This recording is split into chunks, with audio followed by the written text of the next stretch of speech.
الرحمن الرحيم والصلاة والسلام الأشرفان الأكملان الأطيبان على سيد الأنبياء والمرسلين نبينا وسندنا وشفيعنا وحبيبنا وحبيب رب العالمين وعلى آله وصحبه الطيبين الطاهرين إلى يوم الدين. أما بعد، فأعوذ بالله من الشيطان الرجيم. بسم الله الرحمن الرحيم. وما هذه الحياة الدنيا إلا لهو ولعب وإن الدار الآخرة لهي الحيوان لو كانوا يعلمون. وقال تعالى: يا أيها الناس إن وعد الله حق فلا تغرنكم الحياة الدنيا ولا يغرنكم بالله الغرور. وقال النبي صلى الله تعالى عليه وآله وسلم: كن في الدنيا كأنك غريب أو عابر سبيل. صدق الله العظيم وصدق رسوله النبی الکریم. گرامی قدر و منزلت صدر محترم، معزز و موقر علماء کرام، میرے بہت پیارے بھائیوں، دوستوں اور بزرگوں، السلام علیکم ورحمۃ اللہ تعالی وبرکاتہ. آپ حضرات، مجھے اچھی طرح احساس ہے کہ کافی وقت سے یہاں تشریف فرما ہیں. آپ کے اس طول نشست کو ہم محسوس کرتے ہیں، اس کا خیال بھی کرتے ہیں. اس لیے زیادہ طویل کلام نہ کرتے ہوئے کچھ مختصر سی باتیں، موٹی موٹی لیکن کام کی، کتاب و سنت کی روشنی میں پیش کرنے کی سعادت حاصل کروں گا.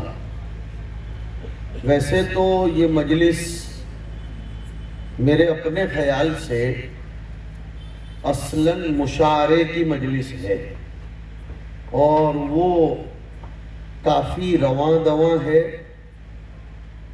درمیان میں آپ کے سامنے کچھ تذکیر کے لیے بیٹھا ہوں اور مشاعرے کا عنوان الگ ہے اور تقریر کا عنوان الگ ہے. یہ بھی کھمم کے ارباب ذوق کے حسن ذوق کی علامت ہے کہ انہوں نے شعراء کرام کو کسی الگ روٹ پر ڈالنے کی کوشش کی ہے اور مقررین کو نہ جانے کس راستے سے گزارنے کا مکلف کیا ہے. لیکن ہم گزریں گے انشاءاللہ، اس لیے کہ ہم ہر رکعت میں اہدنا الصراط المستقیم کی دعا کرتے ہیں. اللہ کرے کہ ہم صراط مستقیم پر چلیں. میرے بھائیوں، دنیا میں جو بھی کوئی حادثہ پیش آتا ہے، چاہے سلطانی ہو، آسمانی ہو، ارضی ہو، سماوی ہو، حکومتی سطح پر ہو، انسانی ریشہ دوانیوں کی شکل میں ہو، ایک مومن کے لیے ہر حادثے میں کوئی نہ کوئی عبرت، کوئی نہ کوئی سبق اور مستقبل کے لیے ایک پیغام ہوتا ہے. حدیث شریف کی روشنی میں ہم یہ کہہ سکتے ہیں، خلاصہ پیش کر رہا ہوں کہ ایک مومن کو، سنیے، ایک مومن کو اگر کوئی بیماری آ جائے، وہ بیمار ہو، اس بیماری کے بعد اگر اس کی زندگی اصلاح و انقلاب کی طرف اپنا رخ نہ موڑے تو یہ نعوذ باللہ اس کے منافق ہونے کی نشانی ہے. اور اگر بیماری کے بعد اس کی زندگی آنے والے ایام کو ایک اچھے رخ کی طرف موڑ دے، وہ اغتنام کرے اور اپنی آنے والی زندگی کو عمر نو، جسے ہندی بھاشا میں کہیں گے نو جیون پراپت ہوا، اگر وہ یہ تصور کر لے اور اپنی زندگی کو نئے سرے سے بلڈ اپ کرے تو یہ مومن ہونے کی نشانی ہے۔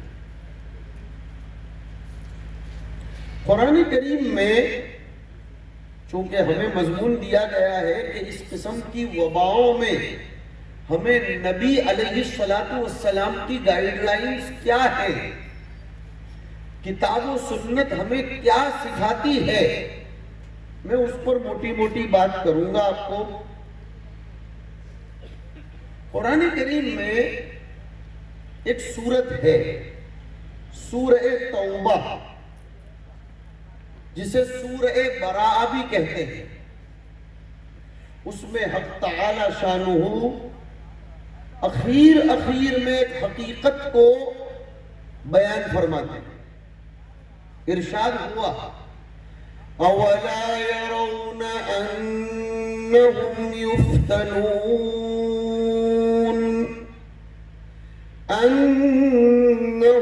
يفتنون في كل عام مرة أو مرتين ثم لا يتوبون ولا هم يذكرون۔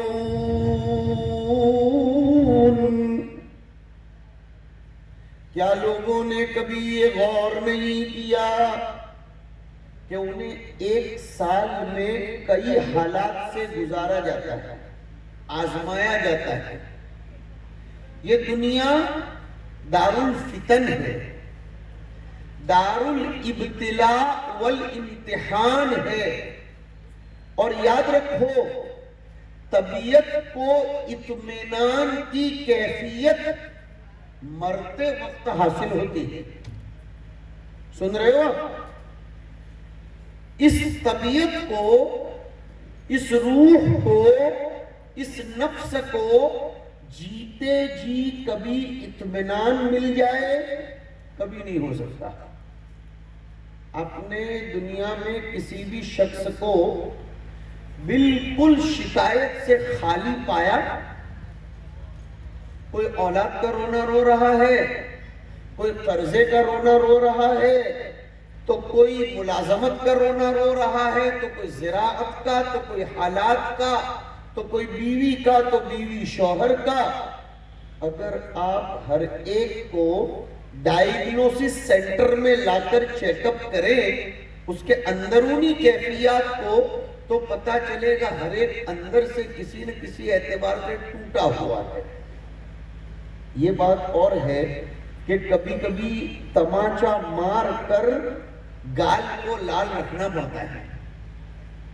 ہاں، وہ لال ہوتا نہیں لیکن ایسا دکھانا پڑتا ہے۔ جیسے ابھی ہم گفتگو کر رہے تھے کہ حضرت تھانوی رحمت اللہ علیہ نے لکھا کہ علماء کرام بھلے گھر میں گودام کے چاول کھاتے ہوں لیکن باہر نکلیں تو مونچھ پر بادام لٹکا کر نکلیں، تاکہ دنیا والوں کو یہ نہیں پتا چلنا چاہیے کہ عالم اور پریشان ہے، عالم اور فقیر ہے، ایسا کبھی نظر نہیں آنا چاہیے۔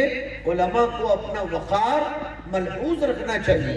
اور قرآن کریم تو کہتا ہے کہ وہ علماء ہوتے ہیں، وہ لوگ ہوتے ہیں اللہ کے راستے میں اپنے تن من دھن کی قربانی دینے والے، کہ یحسبهم الجاہل اغنیاء من التعفف، کہ ناواقف آدمی ان کو مالدار سمجھتا ہے کہ یہ تو کبھی کسی سے کچھ مانگتے ہی نہیں بلکہ یہ تو الٹا ہدیہ پیش کرتے ہیں۔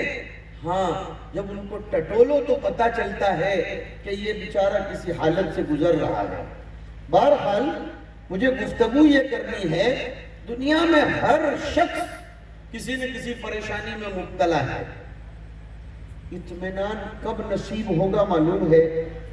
جب آخری سانس چل رہی ہوگی اور جنت و جہنم کے مناظر دکھائے جائیں گے اور یہ بتایا جائے گا کہ دیکھ اگر تو نے صالحیت پر، صلاحیت پر، ورع و تقوی پر زندگی گزاری نہ ہوتی تو یہ جہنم تیرا ٹھکانہ بنتا، لیکن چونکہ تو نے اپنی زندگی کو تقوی و صلاح پر گزارا تو یہ جنت تیرا ٹھکانہ بنا۔ بلکہ بعض عارفین نے لکھا سر دھنیے، طبیعتوں میں کھلکھلاہٹ پیدا کیجئے، دانتوں میں نہیں طبیعتوں میں، کہ اگر انسان کی زندگی سیرت اور سنت پر گزری ہے تو اسے آخری سانس کے موقع پر حضور کا بھی دیدار کروایا ہے صلی اللہ علیہ وسلم۔ اور حسن بصری نے لکھا، سنو حسن بصری نے لکھا کہ ایک صاحب مومن، صاحب کردار انسان کو اس کی موت کے وقت نبی کا دیدار کروایا جاتا ہے سارے حجابات ہٹا کر۔ اور اس میں کون سے استباط کی بات ہے بھائی؟ اس میں کیا استحالہ ہے؟ جب یہ میڈیا والے، یہ این ڈی ٹی وی والے، دوردرشن والے، اسٹار نیوز والے وغیرہ وغیرہ وغیرہ والے، چاہے وہ گودی ہوں یا گاف کے بجائے نیم ہوں، کوئی بھی ہوں، سارے حجاب ہٹا کر لندن کو آپ کے سامنے پیش کر سکتے ہیں، امریکہ کو پیش کر سکتے ہیں، ویڈیو کالنگ میں آپ ہزاروں لاکھوں کلومیٹر دور کے شخص کو دیکھ سکتے ہیں۔ وہ زوم میٹنگز آج کل ہو رہی ہے، بیک وقت 11 12 25 تو 50 لوگوں سے ایک محتمم، ایک پرنسپال، ایک چانسلر اپنے اسٹاف کے ساتھ میٹنگ کرتا ہے زوم پر، اور اس کو نظر آتا ہے بہت سے لوگ ویڈیوز پر سبق پڑھاتے ہیں، میٹنگ لیتے ہیں، کارگزاری لیتے ہیں، بہت کچھ ہوتا ہے۔ تو جب 2-5 ہزار روپے کا اسمارٹ فون، اور بی ایس این ایل والے نے تو کمال کیا ہے آج کل کہ 50 روپے کی سیم خریدو اور 3 مہینے تک کے لیے فری استعمال کرو۔ یہ بات الگ ہے کہ بی ایس این ایل بھائی صاحب نہیں لگے گا، یہ بات ایک الگ ہے، لیکن جب وہ سارے حجابات کو ہٹا کر ہمیں کروڑوں ہزاروں کلومیٹر دور کے انسانوں سے گفتگو کروا سکتا ہے، تو اب آئیے اگر ہمیں ارباب تصوف کے ان مراقبات پر کوئی اعتراض ہوتا ہے تو آج وہ اعتراض دفع ہو جانا چاہیے کہ کیسے بزرگان دین قبروں میں سوئے ہوئے اولیاء کرام کی ارواح سے مکاشفے میں گفتگو کیسے کر سکتے ہیں۔ کچھ نوجوانوں کو اس بات کے تسلیم کرنے میں پس و پیش ہوتا تھا، ویڈیو کالنگ نے اس کو آسان بنا دیا۔ سائنس سے ہم اسلامیات کو سمجھیں گے، لیکن اگر کسی کو ماننا ہی نہیں ہے تو یہ تو مدرسوں میں آنے والے طلبہ بعض ہوتے ہیں، ان کی سی مثال ہوئی کہ پڑھنا ہی نہیں ہے تو پہلے بہانہ بنائیں گے آب و ہوا راس نہیں آتی، ابا نے بہترین ایٹموسفیئر کا انتظام کر دیا تو کھانا پسند نہیں، وہ بھی نہیں چلا بہانہ، تو پھر اخیر میں مدرسوں میں ایک مظلوم طبقہ ہوتا ہے اساتذہ کرام کا، اس پر سارا نزلہ اترتا ہے، استاذ پٹائی بہت کرتے ہیں، اس لیے کہ اسے پڑھنا ہی نہیں ہے۔ جس عورت کو سسرال میں رہنا ہی نہ ہو، معاف کرنا ہمارے پاس ایسے کیسز ہزاروں آتے ہیں کہ ایک عورت کو سسرال میں رہنا ہی نہیں ہے تو بالآخر وہ ڈھکوسلے کرتی ہے کہ کچھ باہر کا چپک گیا ہے۔ ہمارے دوست عامل ہیں کسی جگہ، ان کے پاس ایک لڑکی کو پیش کیا گیا تو انہوں نے اس کے باپ سے کہا کہ میں پردہ ڈال دیتا ہوں تاکہ آپ کو اعتماد رہے، لیکن تھوڑا سا پردے کے پیچھے کھڑے رہیے۔ اب وہ لڑکی کو بولا سچ سچ بول دے ورنہ یہ ڈنڈا تیار ہے، بہت مانوں گا، سچی بات بول کہ تو یہ جو 40-50 دن سے بال الگ کرنا، جھومنا جھامنا کر رہی ہے کہ مجھے یہ چپک گیا اور وہ دکھتا ہے، حقیقت یہ نہیں ہے کیا کہ تجھے سسرال میں جوائنٹ فیملی میں نہیں رہنا؟ دیکھ جو بھی ہو کہہ دے ورنہ ابھی شروع کرتا ہوں، تیرے جن کو پٹائی لگے گی۔ مولانا صاحب میرے ابا کو بات مت کرنا، حقیقت میں یہی ہے، مجھ کو الگ کروا دو، سارے مسائل حل ہو گئے۔ رہنا ہی نہیں۔ تو جس کو ناچنا ہی نہ ہو تو آنگن ٹیڑھا۔ میں عرض کیا کر رہا ہوں، اصل بات پر آئیے۔ بہت سے ارباب معرفت کو، ارباب تقویٰ کو موت کے وقت سارے حجابات ہٹا کر حضرت نبی اکرم صلی اللہ علیہ وسلم کا دیدار کروایا جاتا ہے۔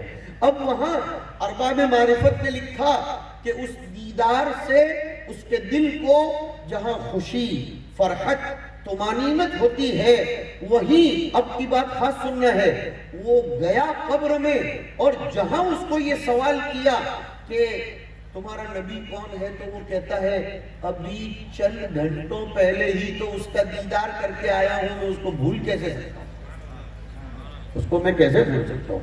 حسن بصری رحمت اللہ علیہ کے انتقال کے بعد وہ کسی کے خواب میں آئے، حسن بصری کسی کو خواب میں آئے تو ان کے دوست نے پوچھا، یہ مفسرین نے واقعہ مستند طور پر لکھا کہ کیسی گزری قبر کے سوال و جواب کا کیا حال رہا۔ فرمایا جب فرشتے نے مجھ سے پوچھا کہ تیرا رب کون ہے تو میں نے خود فرشتوں سے پوچھا کہ تم کہاں سے آ رہے ہو؟ ہم آسمان سے آ رہے ہیں۔ اور کتنی مسافت ہے آسمان و زمین میں؟ کہا لاکھوں کلومیٹر کی مسافت ہے۔ کہا تم بھولے ہو کہ تمہارا رب کون ہے؟ کہا نہیں۔ تو کہا میں تو 2 گز زمین کے اندر آیا ہوں، میں کیسے بھول سکتا ہوں کہ میرا رب کون ہے؟ لیکن یہ کون؟ جس نے اپنے رب کا تعارف حاصل کیا ہو، جس نے اپنے رب کو پہچانا ہو۔ تو اب آؤ اس دور میں ہمیں نبی کی تعلیم کیا ہے وہ بتانا چاہتا ہوں۔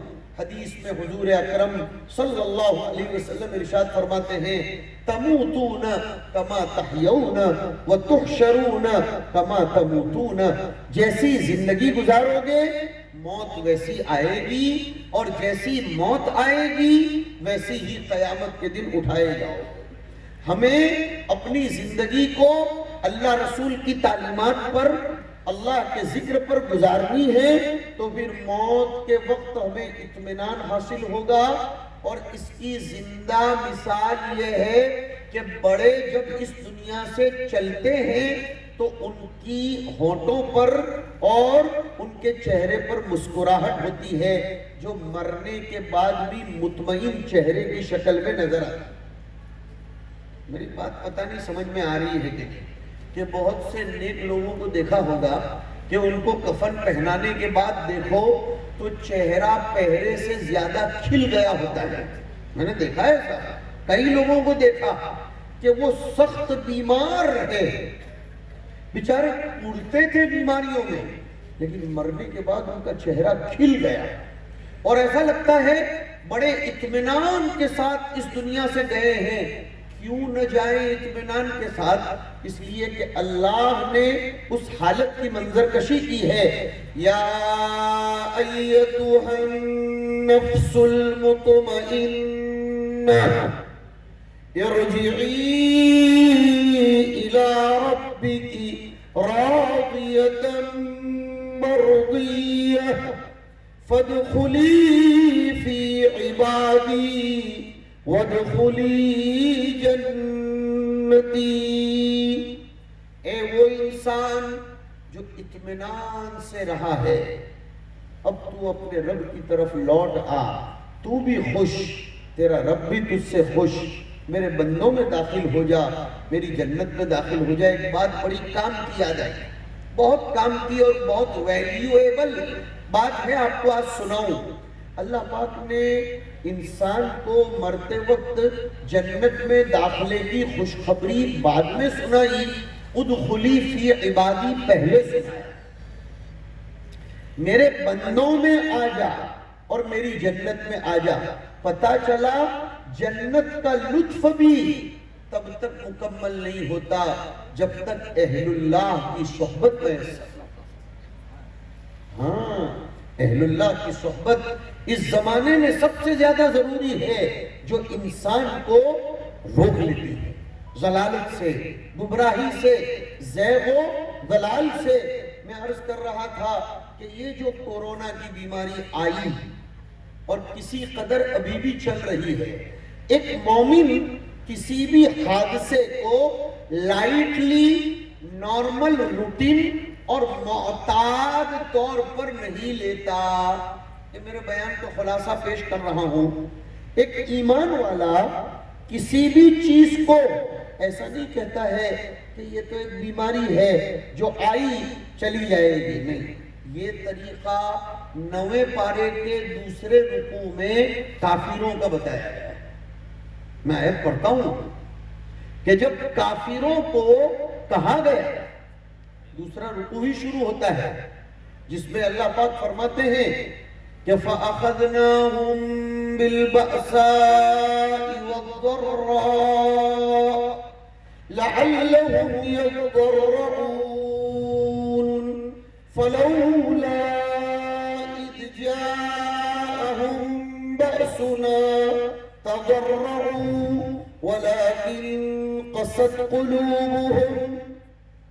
آیات کافی لمبی ہے، میں پیغام سناؤں اللہ کا کہ کافر لوگ جو ہوتے ہیں، ذرا اپنا موازنہ خود ہی کر لو کہ جب حالات آتے ہیں، مالی حالات یا جسمانی حالات، مجھے معاف کریں، مالی حالات نوٹ بندی کی شکل میں آئے اور جسمانی حالات کورونا کی شکل میں آئے، اور ذرا تھوڑا سا اور آگے بڑھوں اور آپ کی قوت فکریہ کو دستک دوں تو وجود کے حالات NRC کی شکل میں آئے. سارے حالات ماضی قریب نہیں، ماضی اقرب میں آئے، 2-3 سال کے اندر اندر آئے. قرآن کریم یہی دونوں حالات کو بیان کرتا ہے. قرآن کے سامنے آپ اپنے آپ کو کھڑا رکھیے اور دیکھیے، اخذناہم بالبأساء والضراء. بأساء یہ مالی حالات کو کہتے ہیں، ضراء جسمانی حالات کو کہتے ہیں. اللہ فرماتے ہیں، ذرا توجہ دینا، اللہ فرماتے ہیں میں ظالم نہیں ہوں، میرا تعارف تو یہ ہے جو تو پہلے ہی پڑھتا ہے، بسم اللہ الرحمن الرحیم. میں رحمان ہوں، میں رحیم ہوں. اور رحمان و رحیم کیسا رحمان و رحیم؟ دیکھو درمیان میں تھوڑا سا مبنی بر حقیقت سبق آموز لطیفہ بھی سناتا چلوں. حضرت حاجی امداد اللہ صاحب رحمت اللہ تعالی علیہ جو حضرت تھانوی کے شیخ ہیں، ہمیں اپنے بڑوں کی باتیں سنانے میں لطف ملتا ہے، ہونا بھی چاہیے. کسی درجے میں تو کنیکشن ہو جائے. حاجی امداد اللہ صاحب رحمت اللہ علیہ کے مرید اور خلیفہ تھے حضرت اقدس تھانوی رحمت اللہ علیہ، اور حضرت تھانوی رحمت اللہ علیہ کے خلیفہ تھے دارالعلوم دیوبند کے مائے ناز اور مثالی محتمم خانوادہ حجت الاسلام کے چشم و چراغ حضرت حکیم الاسلام مولانا قاری محمد طیب صاحب رحمت اللہ علیہ. معلوم ہونا چاہیے ہمیں یہ سب. ہمیں یہ تو معلوم رہتا ہے کہ آکسفورڈ یونیورسٹی کا وائس چانسلر کون، کیمبرج کا کون، فلاں کا کون، لیکن ہم سے کوئی پوچھے کہ دارالعلوم دیوبند کے محتمم صاحب کون ہے، اس سے ہمیں کیا لینا ہے؟ لا حول ولا قوت الا باللہ. وہ ہمارا مرکز ہے، وہ ہمارا مرکز ہے، وہ ہماری شناخت و پہچان ہے. تو حضرت حکیم الاسلام رحمت اللہ علیہ سے کسی نے پوچھا، بہت زوردار بات سناتا ہوں کہ حضرت حرم شریف ویسے چاہے کتنا بڑا ہو، حرم شریف چاہے کتنا بڑا ہو، لیکن حج کے موسم میں اس میں لاکھوں لوگ اتر پڑتے ہیں، اور رمضان شریف میں تو حج سے 4 گنا زیادہ لوگ ہوتے ہیں. میں خود گواہ ہوں اس کا، اس لیے کہ حج میں تو محدود کوٹا ہوتا ہے، اور رمضان میں تو جزیرے عرب سے، مڈل ایسٹ سے، یورپ سے، ہندوستان سے، بالخصوص آخری عشرے میں تو ان کنٹرول مجمع ہوتا ہے. لیکن حرم اپنی آغوش میں سب کو سما لیتا ہے. بلکہ جو لوگ گئے ہیں کعبۃ اللہ، حضرت مولانا بھی تائید کرتے ہوئے مجھے نظر آ رہے ہیں، اللہ تعالیٰ ان بڑوں کا سایہ ہم سب پر تادیر باخیر قائم رکھے. میری مراد حضرت مولانا حسام الدین صاحب ہیں، اور مجھے یاد آ رہے ہیں حضرت مولانا عقیل صاحب. اور ایسا لگ رہا ہے کہ ان کی نسبتیں حضرت میں آئے دن اور زیادہ منتقل ہو رہی ہیں۔ اللہ پاک اس مرد مجاہد بلکہ مرد قلندر کی قبر کو نور سے بھر کر ان کی محنتوں کو زندہ تابندہ رکھے، اور کیوں نہیں رکھے گا، اس لیے کہ قرآن کریم کا اعلان ہے وَأَمَّا مَا يَنْفَعُ النَّاسِ فَيَمْكُثُ فِي الْأَرْضِ، جو لوگوں کے لیے نافع ہوتا ہے وہ زمین میں قیامت تک کے لیے باقی رہتا ہے۔ اور میں حضرت مولانا عاقل صاحب رحمۃ اللہ علیہ کی نظر ایک شعر پیش کرتا ہوں، آپ کہو گے کہ وہ یہاں کہاں ہے؟ ہمارا عقیدہ ہے کہ اولیاء کرام اپنی قبروں میں زندہ ہے، اس لیے میں پیش کروں گا کہ ہرگز نہ میرد آنکھ دلش زندہ شد بعشق، سبت است بر جرید اے عالم دوام ماں۔ مشاعرے کی مجلس ہے تو میں بھی ایک آدھ شعر کہہ دیتا ہوں آپ کو، اگرچہ وہ میرا نہیں ہے، خاموخواہ میں کیوں یہ ڈینگے ہاتھوں کہ میرا ہے۔ ہرگز نہ میرد آنکھے دلش زندہ شد بعشق، وہ آدمی جس نے اپنے دل کو عشق الہی کی چنگاریوں سے اپنی انگیٹھی کو جلایا ہو، وہ کبھی بھی مرتا نہیں ہے، وہ مرتے ہوئے پیغام دے کر جاتا ہے کہ جرید اے عالم پر، صفحے ارض پر ہمارا دوام ثبت ہو چکا ہے۔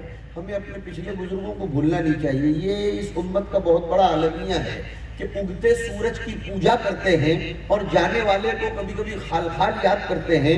اس علاقے پر مولانا کا احسان عظیم رہا ہے، ہم اس کو تسلیم کرتے ہیں اور یہاں بیٹھ کر گواہی دیتے ہیں۔ خدا کرے کہ یہ گواہی ہمارے لیے شرف و سعادت کی بات ہو جائے۔ تو میں عرض کیا کر رہا تھا میرے بھائیوں کہ جب آپ بھی مکہ گئے ہوں تو کبھی کبھی ایسا لگتا ہے مطاف میں جگہ ہی نہیں ہے طواف کرنے کے لیے، اترے یا نہ اترے، دوسرے منزلے سے طواف کریں یا تیسرے سے، کبھی کبھی یہ پریشانی ہوتی ہے۔ ہمیں بھی کبھی ایسا ہوا، ایک آدھ دو مرتبہ کسی ایسی ہوٹل میں قیام کا نظم کیا گیا وللہ الحمد کہ جس میں ہوٹل میں سے کعبہ نظر آتا تھا، تو ہم لوگ اس میں سے طے کرتے تھے کہ طواف کے لیے جانا یا نہ جانا، کب جانا۔ کعبہ ویو ہوٹل کا روم اس کو کہا جاتا ہے، ایک سٹی ویو روم ہوتا ہے، ایک کعبہ ویو روم ہوتا ہے۔ ابھی ایسا لگتا تھا بہت بھیڑ ہے، لیکن بسم اللہ بول کر اتر پڑے تو پھر ایسا لگتا تھا آٹومیٹک راستہ بنتا جا رہا ہے۔ حضرت حکیم الاسلام رحمۃ اللہ علیہ سے کسی نے پوچھا کہ حرم شریف میں کبھی کبھی آؤٹ آف کیپیسٹی پبلک ہوتی ہے، لیکن جتنی پبلک جاتی ہے سماتی جاتی ہے، اس کا راز کیا؟ حضرت نے فرمایا حرم اور رحم دونوں قریب قریب الفاظ ہیں، رحمان اور رحیم پر سے مجھے یاد آیا، ہاں مجھے اس طرح یاد آیا کہ حرم اور رحم، رحم ماں کے پیٹ کو کہتے ہیں، ماں کے پیٹ کو۔ ایک عورت کبھی کبھی دبلی پتلی ہوتی ہے، بچہ نطفے کی شکل کے بعد مضغہ، علقہ، عظاماً فکسون العظام لحماً پھر خلقاً آخر، یہ بنتا چلا گیا۔ پھر کبھی کبھی وہ عورت کا دیکھو ادھر میرے پیٹ کی طرف، وہ پیٹ اور رحم بظاہر اتنا ہی لگتا ہے، تھوڑا سا پھولتا ہے، لیکن آپ نے دیکھا ہوگا کبھی کبھی اس چھوٹے سے رحم میں تین بچے پیدا ہوتے ہیں، سنا ہوگا نا آپ نے، ایک نہیں دو نہیں تین۔ اور بکریوں کے بارے میں تو مشہور ہے کہ وہ شاذ و نادر کبھی ایک بچہ جنتی ہے، وہ تو اکثر دو ہی بچے جنتی ہے۔ تو رحم جیسے اپنے اندر سما لیتا ہے، حرم بھی اپنے اندر رحم و کرم کے نتیجے میں سب کو سما لیتا ہے۔ آئیے اب اپنی بات پر، جب اللہ اتنا رحمان رحیم مہربان، تو اس نے یہ کورونا جیسی بیماری کیوں بھیجی بھائی؟ کیوں بھیجی؟ اور ٹپو ٹپ لوگ چلے گئے، کتنے علماء، کتنے اچھے لوگ چلے گئے۔ یہ کیا بات ہے؟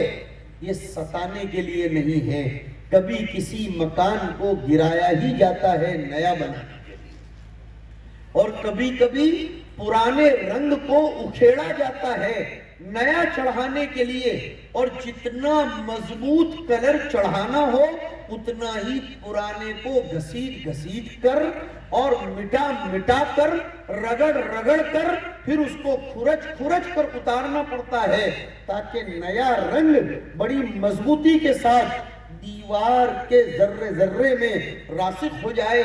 خدائے پاک کا نظام اس دنیا کے چلانے میں ایسا ہی ہے کہ جب وہ یہ دیکھتے ہیں کہ میری مخلوق، میرے بندے، میرے وفادار کہلائے جانے والے مومنین مجھ سے بچھڑ گئے، مجھ سے دور ہو گئے، تو اب میں ذرا ان کو واشنگ مشین میں ڈالوں اور 45 منٹ کے فنکشنل پروگرام پر نہ ڈالوں، بلکہ 2 گھنٹے 3 گھنٹے 4 گھنٹے کے پروگرام پر ڈالوں، رگڑوں اور پھر رگڑ کر کبھی ان کے اوپر بلیچنگ بھی ڈالوں تو کبھی گلی بھی ڈالوں، اور پھر اگر ابھی بھی اس میں کچھ گڑبڑ ہے تو پھر اس کے لیے وائٹنر ریم کمپنی کا یا ٹائیڈ کا یا پھر اور دوسری کمپنیوں کا ڈال کر اس کو رگڑوں۔ یہ رگڑنا کپڑے پر ظلم نہیں ہے، بلکہ یہ رگڑنا اور بار بار دھونا یہ اس کپڑے کے نکھارنے کے لیے ہوتا ہے۔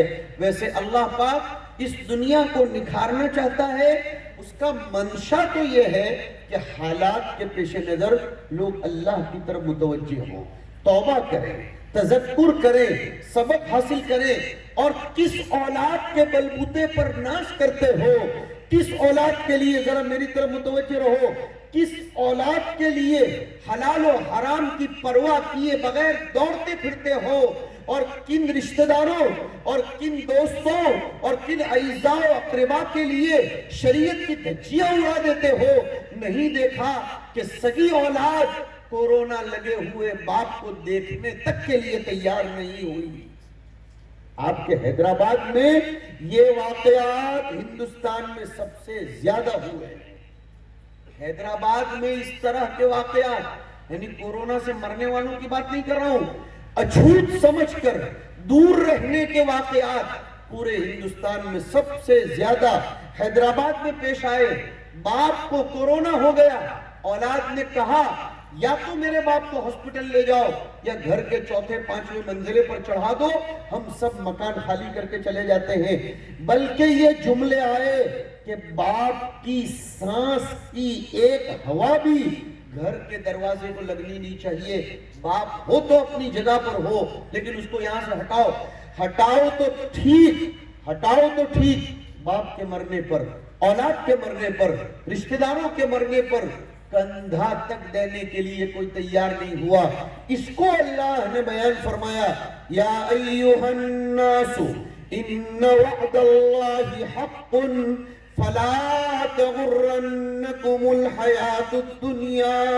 اے لوگو، اللہ کا وعدہ سچا ہے، وہ ثابت ہو کر رہے گا۔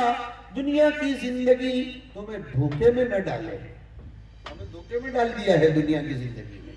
دنیا بے ثبات چیز ہے، دنیا کو کوئی پائیداری، کوئی دوام، استحکام نہیں۔ اور مجھے تو ایسا لگا کہ اللہ پاک نے مینی قیامت کورونا کے بہانے سے دکھائی اور سمجھائی۔ کیسے؟ ارے پڑھیے قرآن کریم کو اور حالات کو منطبق کیجئے۔ اللہ پاک نے فرمایا، یوم یفر المرء من اخیہ وَأُمِّهِ وَأَبِيهِ وَصَاحِبَتِهِ وَبَنِيهِ۔ قیامت کو یاد کرو جس دن انسان اپنی اولاد سے، اپنے بھائی سے، اپنے باپ سے، اپنی ماں سے، وَصَاحِبَتِهِ وَبَنِيهِ، اپنی بیوی سے، اپنے لڑکوں سے بھی بھاگے گا۔ بلکہ حال کیا ہوگا؟ لِكُلِّ امْرِئٍ مِّنْهُمْ يَوْمَئِذٍ شَأْنٌ يُغْنِيهِ۔ اس دن ہر انسان کی ایک خاص حالت ہوگی جو دوسروں سے اس کو بے پرواہ کر دے گی۔ وہ حالات آئے کہ نہیں آئے؟ ارے لائیو ہے، اب کس کا انتظار؟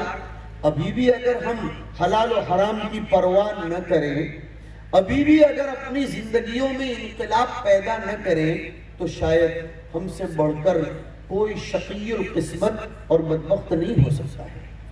پھر تو ہمارا حال حدیث شریف میں بتائے ہوئے اس شخص کی طرح ہوگا کہ بیماریوں کے باوجود اپنی زندگی میں انقلاب پیدا نہیں کیا، بلکہ اس کو کیا کہا؟ وہ آیت رہ جائے گی 9ویں پارے کی۔ 9ویں پارے میں فرمایا کہ جب کفار کو کہا جاتا ہے کہ اللہ کے نظام کو دیکھ کر ذرا اپنے آپ میں انقلاب پیدا کرو، تو وہ کفار کیا کہتے ہیں؟ قَدْ مَسَّ آبَانَ الضَّرَّاءُ وَالسَّرَّاءُ۔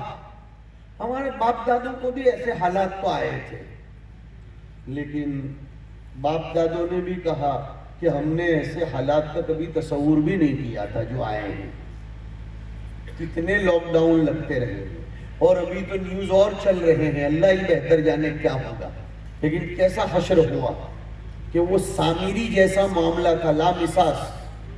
کوئی مسافر کے لیے تیار نہیں ہو رہا تھا، کوئی کسی کو ٹچ کرنے کے لیے تیار نہیں، بلکہ بڑے بڑوں کی اولاد یہ کہتی تھی ذرا دور رہو، ان سے ملنے کی ضرورت نہیں ہے، دور ہو جاؤ، ان کے پاس آنے کی ضرورت نہیں ہے.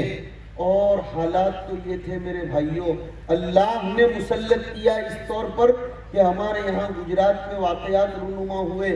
آدمی ہاسپٹل میں سے، خدا کی قسم، ہاسپٹل میں سے آخری مرتبہ ویڈیو کالنگ کر کے اپنے رشتہ داروں کو کہتا ہے دیکھ لو مجھ کو آخری مرتبہ، میرا انجیکشن تیار ہو رہا ہے، اب شاید قیامت میں ملاقات ہوگی، کیٹ پہنا کر مجھ کو رخصت کر دیا جائے گا.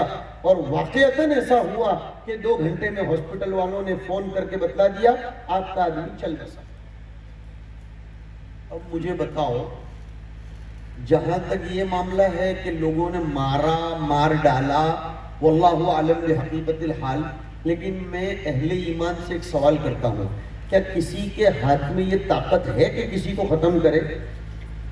جب تک کہ اللہ اس انجیکشن میں پاور پیدا نہیں کرتا تب تک وہ انجیکشن کسی کو مار نہیں سکتا، کسی کو جلا نہیں سکتا. ان اللہ یحیی و یمیت. تو اب اس سے ہمیں یہ سبق ملتا ہے ہم اپنی زندگیوں میں انقلاب پیدا کریں. سب سے بڑا انقلاب جس کی دعوت آج کی مجلس میں میں دینا چاہوں گا وہ یہ، خدا را اپنی تندرستی کو غنیمت سمجھو. پہلا سبق میرا یہ رہے گا. ابھی 11:22 ہوئی ہے، انشاءاللہ میں 10-15 منٹ میں اپنی گفتگو ختم کرتا ہوں کہ سب سے پہلا سبق یہ ہے کہ آدمی اپنی تندرستی کو غنیمت سمجھے، اپنی جوانی کو غنیمت سمجھے. بچ گیا سو وہ بچ گیا، بچ گیا وہ بچ گیا. ہمارے یہاں میں شہر بڑودہ سے تعلق رکھتا ہوں، ایک رکشہ کے پیچھے میں نے عجیب ایک جملہ لکھا ہوا پڑھا، میں ہنسا بھی. وہ رکشہ کا ڈرائیور بھی ایک من چلا ہوگا، اردو میں کہتے ہیں من چلا. اس نے لکھا تھا کہ آؤ تو ویلکم، جاؤ تو بھیڑ کم. آؤ تو ویلکم، جاؤ تو بھیڑ کم. دنیا کا حال یہی ہے، دنیا کا حال یہی ہے. اب کسی کو کوئی پرواہ نہیں، آپ جا رہے جاؤ، بلکہ جہاں آپ بند ہوئی سب سے پہلا مشورہ یہ ہوتا ہے قبر کے حوالے کتنے بجے کرنا ہے. ساری باتیں بعد میں، گھر میں سے رخصت کتنے بجے کرنا ہے. میرے بھائیوں، یہ آنکھوں دیکھے حال ہے. بہت سے عزیزوں کو ہم دیکھ بھی نہیں سکے، ان کے جنازوں میں ہم شرکت بھی نہیں کر سکے، باوجود شدید تمناؤں کے. تو پھر آدمی کون سی طاقت کے بلبوتے پر اترائے گا اور کیسے اپنے آپ کو ترم خواہ بنا کر چلے گا؟ اگر ہم بچ گئے ہیں تو پھر ہمیں ایسا سمجھنا چاہیے ہمیں نئی زندگی حاصل ہوئی.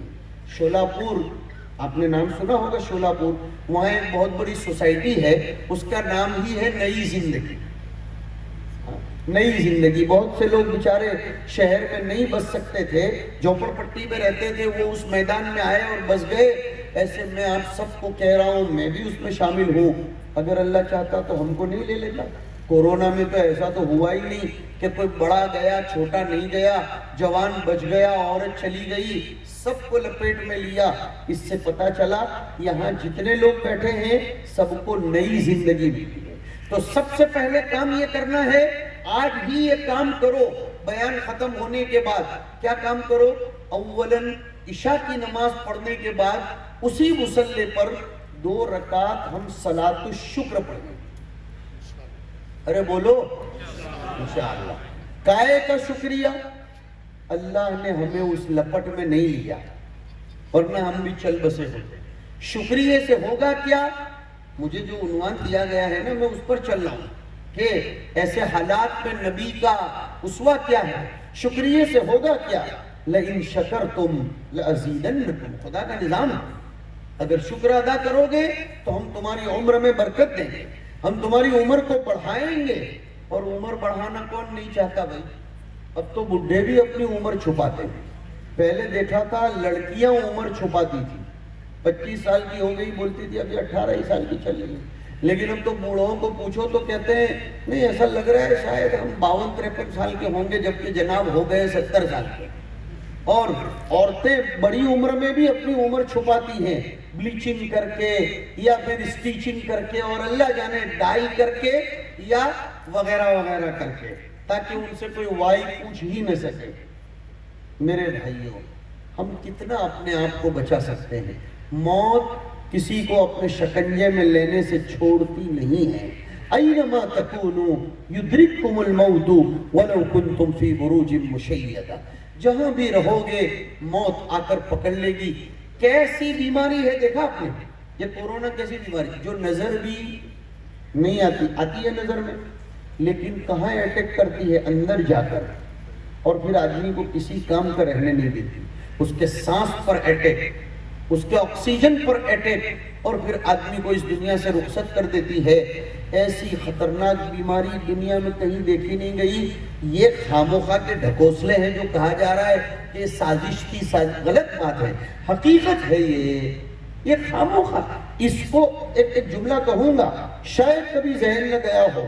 حقائق کو سازش بنا کر پیش کرنا یہ خود اپنے اندر ایک سازش ہے. اللہ جانے یہ جملہ سمجھ میں بھی آ رہا ہے کہ نہیں. شاید دیر لگے گی بعضوں کو سمجھ میں آیا ہوگا.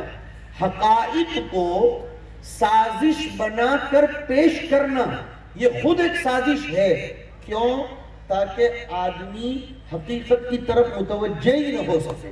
جیسے ایک مثال کے ذریعے اس بات کو سمجھاؤں.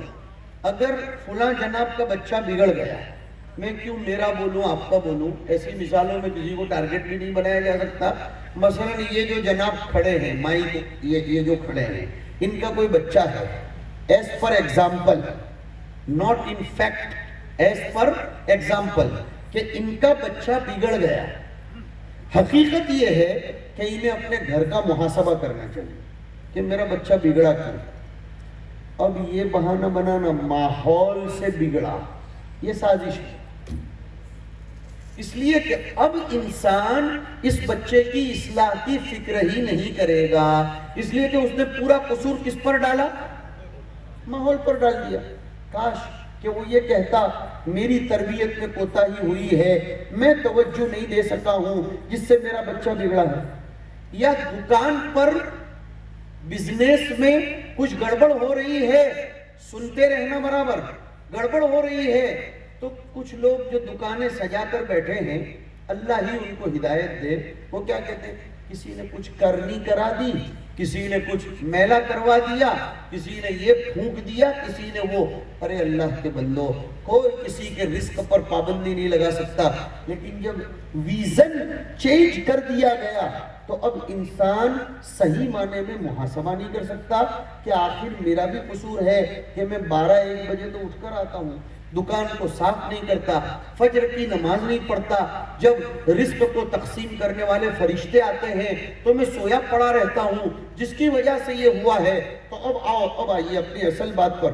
کورونا کو بلا وجہ کے سازش یہ منصوبہ ہے اور یہ تو شیطانی جال ہے دجالی غلط بات ہے. حقیقت ہے یہ ایک بیماری ہے. ارے کہاں تک سازش بولو گے؟ اپنی آنکھوں سے ہم نے لوگوں کو مرتے دیکھا ہے یار. اپنی آنکھوں سے لوگوں کو مرتے دیکھا گھروں میں سانس لینے میں پریشان ہوتے ہوئے دیکھا وہاں بھی کوئی سازش ہے. لیکن حقیقت یہ ہے کہ آدمی سازش کا نام دے کر اپنے آپ کی اصلاح ہی نہیں چاہتا ہے اپنے آپ کا رخ موڑنا ہی نہیں چاہتا. اللہ کے بندو یہ حقائق ہے اس سے اپنے آپ کو سدھارو. نیک لوگوں پر اگر حالات آتے ہیں تو وہ ان کے درجات بلند کرنے کے لیے آتے ہیں بروں پر آتے ہیں تو وہ ان کے سدھار کے لیے آتے ہیں. یہ 2 جملے یاد رہیں گے کام ہو جائے گا. نیک لوگ بھی اس کی لپیٹ میں آئے. کئی 100 علماء کرام چل بسے. اللہ پاک بہت سو کو شہادت کی سعادت سے ہمکنار کرنے کے لیے بھی کبھی کبھی بیماری دیتا ہے. ایک بہت اچھی بات یاد آئی بہت اچھا نکتہ یاد آیا سناؤں گا تو حقیقت میں طبیعت خوش ہوگی اور ایک نالج میں اضافہ ہوگا. غزوہ احد بدر نہیں احد میں مسلمان بہت مارے گئے تھے، شہید ہوئے تھے، تو صحابہ کرام میں آپس میں چمی گوئیاں ہوئی کہ یار ہم لوگ حق پر ہیں، نبی علیہ السلام ہمارے ساتھ ہیں، پھر بھی ہم مارے گئے، کاٹے گئے۔ حضور کے چچا سید الشہداء ان کا مسئلہ کیا گیا، خود حضور کے دندان مبارک شہید ہوئے، خون نکلا، حضور بے ہوش ہو کر گر پڑے، وغیرہ وغیرہ حالات آئے۔ تو صحابہ کرام میں جب یہ تبصرے ہونے لگے کہ ہماری شکست کیوں ہوئی، تو اس کے بہت سے اسرار، رموز و علل اور اس کے رازہائے سربستہ چوتھے پارے میں اللہ نے بیان فرمائے۔ اس میں سے ایک وجہ یہ بیان فرماتے اللہ پاک وَيَتَّخِذَ مِنْكُمْ شُهَدَاءَ، کہ اللہ نے احد میں بڑے بڑے صحابہ کو اس لیے شکست دلا کر ختم کروایا، اس لیے کہ یہ وہی صحابہ تھے جو بدریین کی فضیلت سن کر یہ کہتے تھے کہ کاش ہمیں بھی بدر میں شرکت کا موقع ملتا اور ہم شہادت کی سعادت پاتے۔ تو اللہ نے فرمایا تم لوگ شہادت طلب کرتے تھے نا، لو تم کو شہادت مل گئی۔ اللہ کا نظام یہ ہے کہ جب وہ بہت سے بندوں کو درجات بلند کرنا چاہتا ہے تو پھر ان کو اس قسم کی بیماریوں میں مبتلا کر کے ان کو شہادت کی سعادت سے ہمکنار کرتا ہے۔ اور اسی طریقے سے مجھے ایک روایت یاد آئی، اس کو ذکر کر کے اب اپنی گفتگو انشاءاللہ ختم کرتا ہوں۔ ابو داؤد شریف کی کتاب الفتن کے اخیر میں ایک روایت آئی، طبیعت خوش ہو جاتی ہے، دھارس بنتی ہے، امید بنتی ہے۔ حضور نے فرمایا امتی ہذہ امت مرحومۃ لیس لها عذاب فی الآخرہ انما عذابها الفتن والزلازل۔ اللہ اکبر، کیا حدیث ہے، ترجمہ کروں گا، سن کر طبیعت میں اطمینان آئے گا۔ فرمایا میرے آقا نے کہ میری یہ امت مرحوم ہے، یہ قابل رحم امت ہے، اس پر اللہ نے رحم کیا، اس کو آخرت میں عذاب ہی نہیں ہونے والا ہے، اس کا عذاب تو دنیا میں اسی طرح آئے گا کہ مختلف حالات سے اس کو گزارا جائے گا۔ کبھی زلزلے آئیں گے، کبھی مصیبتیں آئیں گی، کبھی اولاد نافرمان بنے گی تو صبر کا کڑوا گھونٹ پینا پڑے گا، کبھی تجارت نہیں چلے گی تو صبر کرنا پڑے گا، چل جائے گی تو شکر کرنا پڑے گا، کبھی گھر میں کس قسم کے حالات آئیں گے، اور ایسے موقع پر جب صبر و شکر کی ملی جلی کیفیت ہوگی تو میری امت کی بخشش میں وہی کر دوں گا۔ میری امت پر اللہ نے اس دنیا میں رحم فرمایا، اس کو آخرت میں عذاب نہیں ہوگا، اس کا عذاب تو وہی فتنے اور زلزلے ہیں۔ اللہ پاک اس لیے حالات کو لاتا ہے۔ لیکن میں نے آپ کو کہا 2 رکعت صلاۃ الشکر، 2 رکعت صلاۃ التوبہ روزانہ پڑھنے کا اہتمام کرو۔ صلاۃ التوبہ روزانہ پڑھنے کا اہتمام، 2 رکعت پڑھنے میں ہمیں کیا وقت لگتا ہے؟ صدقے کا اہتمام کرو۔ حضور اکرم صلی اللہ علیہ وسلم جب عالم میں کوئی بھی تغیر دیکھتے تھے تو کیا رہنمائی کرتے تھے؟ صدقہ کرو۔ سورج کو گرہن لگا، چاند کو گرہن لگا تو صحابہ کرام نے آپس میں بات کی، ہمیں دیکھنا ہے کہ آج حضور اسپیشل عمل کیا کرتے ہیں۔ یہ صحابہ کا کام تھا، وہ دیکھتے تھے، ہماری طرح نہیں کہ نارمل روٹین۔ چنانچہ جا کر دیکھا مسجد نبوی میں تو حضور نماز پڑھا رہے ہیں، طویل نماز پڑھا رہے ہیں، رو رہے ہیں اور صدقے کی بکثرت تلقین کر رہے ہیں، اور عورتوں کو اسپیشل خطاب کیا کہ تم تو صدقہ بکثرت کرو۔ تو اس زمانے میں ایک طریقہ بتاؤں، گھروں میں کسی مدرسہ، مسجد یا کوئی یتیم خانہ یا غریبوں کے نام کا جنرل ایک چھوٹا چھوٹا ڈبہ رکھا کرو، روزانہ عورتوں کے ہاتھ سے اس میں 2 روپیہ، 5 روپیہ، 1 روپیہ حسب استطاعت صدقہ ڈلوایا کرو۔ صدقے کی تاثیر جب آپ دیکھیں گے نا تو مجھ کو یاد کریں گے کہ مدنی صاحب کوئی عمل بتا کر گئے تھے، صدقہ بڑی بڑی آفتوں کو ٹال دیتا ہے۔ ہم نے تجربہ کیا ہے، صدقہ آپریشن تھیٹر کے اندر سے باہر نکال کر لاتا ہے آدمی کو کہ بھائی کل ہم نے جو طے کیا تھا کہ اس کے پیٹ میں گانٹھ ہے، لیکن کیا بات ہے آج اب ہم آپریشن کرنے کے لیے اس کو لٹائے تو اسکرین پر وہ گانٹھ ہی نظر نہیں آتی۔ 4 سال پہلے کا واقعہ ہے سورت کا۔ ایک صاحب نے مجھ کو فون کیا کہ مانچسٹر انگلینڈ میں ہمارے رشتہ دار کو پیٹ میں کینسر کی گانٹھ ہے، آئندہ کل آپریشن ہے، تو مولانا فلاں جگہ پر ایک صدقہ کروا دیجیے۔ میں نے کروایا، اور دوپہر میں 2 بجے جب اپنے یہاں کے 2 بجے وہاں 5.5 گھنٹے پیچھے ہوتے ہیں، میں نے ان کو فون لگا کے پوچھا کیا ہوا آپریشن؟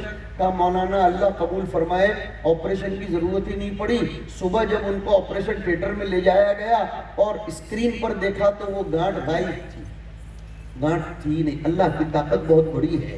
صدقے کا اہتمام کرو، ضروری نہیں کہ 100 روپے 500 روپے کی نوٹ ڈالو گے تو ہی صدقہ ہو سکتا ہے، اپنی استطاعت کے بقدر۔ اور غریب لوگ تسبیحات کا صدقہ کریں۔ بہرحال اپنی عمر کو غنیمت سمجھو، صحت کا اغتنام کرو، خوب کام میں لاؤ، اپنے بچوں کی تربیت کرو اور اپنی صحت کو تمباکو، رات کے زیادہ جاگنے اور فالتو بکواس اور ادھر ادھر کے فیس بک کی مصیبتوں سے اپنی صحت کو بچاؤ، خوب قدر کرو، طاقتور بنو اور ریاضت کرو، صبح میں ورزش کرو، امیونٹی پاور بڑھاؤ، امیونٹی پاور باڈی کا بھی اور امیونٹی پاور اسپریچول پاور بھی بڑھانے کی ضرورت ہے، روحانی طاقت بھی ہماری مضبوط ہو تاکہ ہمارا کانفیڈنس مضبوط رہے، ہم کسی کی باتوں میں کنوینس نہ ہو جائیں اور کوئی ہمیں کنفیوز نہ کرے بلکہ ہم کانفیڈنس میں رہیں۔ کانفیڈنس بہت اچھی چیز ہے، ہاں اوور کانفیڈنس ہونا یہ برا ہے، لیکن سیلف کانفیڈنس 2 چیزیں ہیں، سیلف کانفیڈنس اور over confidence. Self confidence is necessary, must بھی ہونا چاہیے، اور اوور کانفیڈنس یہ آدمی کو لے ڈوبتا ہے۔ تو ہمیں کانفیڈنس ہونا چاہیے، اپنے اللہ سے اپنا تعلق مضبوط کرو، ذکر کی عادت ڈالو۔ یہ میں نے چند باتیں تقریباً میں سوچ رہا تھا 15-20 منٹ گفتگو کروں گا، لیکن میرے خیال سے 50-1 منٹ ہونے جا رہی ہے۔ اللہ رب العزت ہم سب کو اپنی ذات کے ساتھ والہانہ تعلق اور عقیدت، شیفتگی، عشق نصیب فرمائے اور ہم سب کے جمع ہونے کو بے انتہا قبول فرمائے۔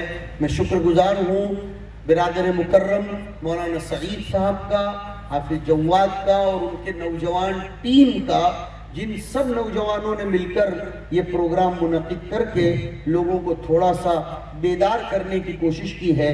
اللہ پاک ان کی والدہ کے حق میں بھی اس پروگرام کو صدقہ جاریہ بنائے، اور جن دوستوں نے ان پروگراموں کے منعقد کرنے میں جس طور پر بھی تعاون ان حضرات کا کیا ہو، اللہ رب العزت ان سب کو ان کے گمان سے اچھا بدلہ نصیب فرمائے، ان کی مصیبتوں کو دور فرمائے، مشاکل اور مسائل کو حل فرما کر آسان کرے اور ان کے جذبات کو خوب مبارک کرے۔ واقعتاً کھمم کے اتنے سب لوگوں کو دیکھ کر طبیعت خوش ہوتی ہے، لیکن طبیعت تقاضا یہ کرتی ہے فجر کی نماز میں بھی اتنے سب لوگ ہو جائیں تو کتنا اچھا لگے گا۔ ہو جائیں گے انشاءاللہ، ہاں، اور روزانہ سر جوڑ کر دین کی فکر کرنے کے لیے بھی جڑ جائیں تو کتنا اچھا لگے گا۔ اللہ پاک ان شعراء کرام کی آمد کو بھی بے انتہا قبول فرمائے، ان کے عشق نبوی کو اور زیادہ 4 چاند لگا دے، اور دعا کرتا ہوں کہ یہ زبان سے پڑھتے ہیں، اللہ ان کو دل سے پڑھنے والا بنا دے، اور زبان سے وہ نعت نبی گنگناتے ہیں، اللہ پاک سونے کی حالت میں ان کے قلب کو بھی نبی کے ذکر سے معمور فرما دے، تاکہ یہ دل ہمارا، ان کا، آپ کا، سب کا منور رہے اور حضور کا جیوار نصیب ہو، حضور اکرم صلی اللہ علیہ وسلم کے ہاتھوں سے ہمیں جام کوثر پینا نصیب ہو۔ یہ دعا از من و از جملہ جہاں آمین بعد، وصلی اللہ وسلم علی نبینا و مولانا محمد وعلی آلہ و صحابتہ اجمعین برحمتک یا ارحم الراحمین، والسلام علیکم ورحمۃ اللہ وبرکاتہ۔